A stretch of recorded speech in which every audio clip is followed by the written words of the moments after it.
much. It doesn't matter where we play or who we play, and it's about how we play. And I know the Mizzou fans probably get tired of hearing it, but it's the truth. And so it doesn't matter really who we're playing. First of all, everybody in this league is good, and everybody in this league can beat anybody. All right, it is homecoming, and there is nothing like homecoming. Tomorrow at 3 p.m. at Faurot Field, the Missouri Tigers take on the Vanderbilt Commodores. And on the call for the Big 550 KTRS is Mr. Michael Kelly, voice of the Tigers. Good morning, Michael Kelly.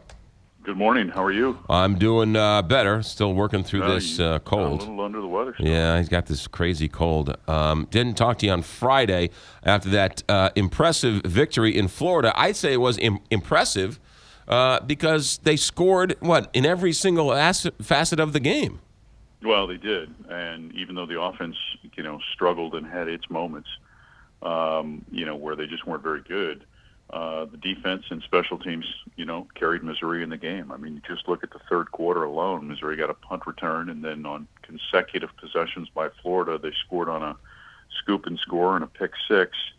I think the offense had the ball maybe 2 minutes in the third quarter alone. So, just a testimony to how other areas of your football team can lift you when another area is struggling, and that was the case against Florida. But I think it was an impressive win, particularly on the road. I mean, I think the process all but sealed Will Muschamp's fate after the season, and so kept pace with Georgia, and now have to focus their attention and play better against Vanderbilt. And really, if you look at the numbers from a defensive standpoint, what's the best way to cure your offense? Invite Vanderbilt to town for homecoming. I was going to say, you couldn't have asked for a better setup here. Homecoming, Vandy in town, and this is a get healthy game. Well, and as you look at the last three opponents, I mean, all have been known as pretty good defensive teams historically. Now, granted, South Carolina is not very good this year on the defensive side. But, they've got some guys on the back end that are pretty athletic, and they're cornerbacks and they're safeties. Same with Georgia. Georgia, though, completely controlled the line of scrimmage on both sides of the football.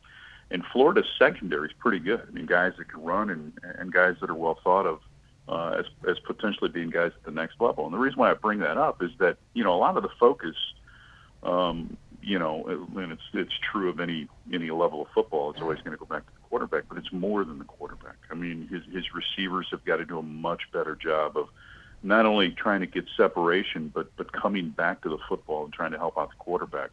The offensive line was better at Florida, okay? They've got to continue to get better. And the running backs have got to do a much better job of, instead of going, trying to get outside and bounce the ball outside, that they've got to try to be more consistent at going north and south. And those are some of the things that have plagued the quarterback and plagued the offense. As a voice of the Tigers, do you get a vote on the best float tomorrow? Under the guise of full disclosure, this is my 21st season doing Missouri football, and I have never seen the homecoming parade. Well, there's only so much you can do down there. I suppose. Yeah, and I've only seen house decks one time, and that was because I was forced to go there at a much younger age by my kids. I know it's important. I know the sash and the pomp and circumstance are all important. I'm kind of with you. When I was in Lincoln, that whole tradition was kind of lost on me. I didn't quite get it.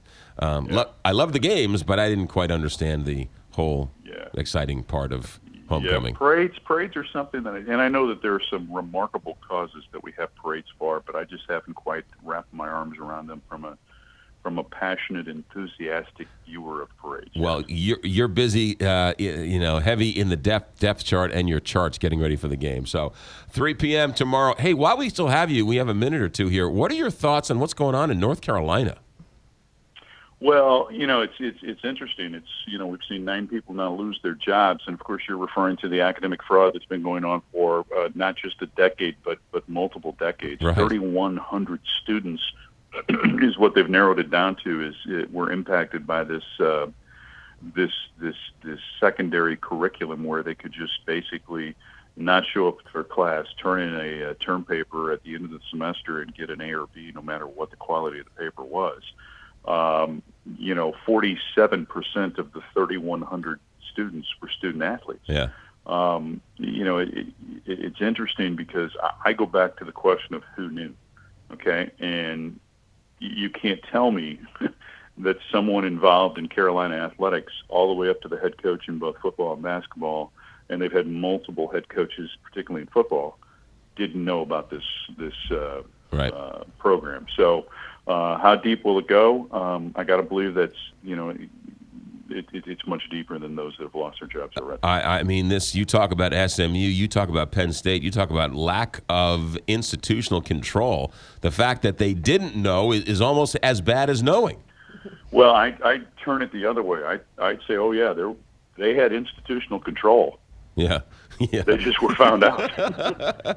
And it took one of their great basketball players, Melvin McCants, to finally, I think bring this to the forefront in an interview that he did a couple years ago with ESPN. Yeah. And I didn't go to class. Yeah. So you can't tell me Roy Williams didn't know about it. Yeah, you're absolutely right. Mike Kelly, voice of the Tigers, 3 p.m. tomorrow. Homecoming, Vandy versus the Tigers here on the Big 550 KTRS. Have a good call, Mike. We'll talk to you Monday about it.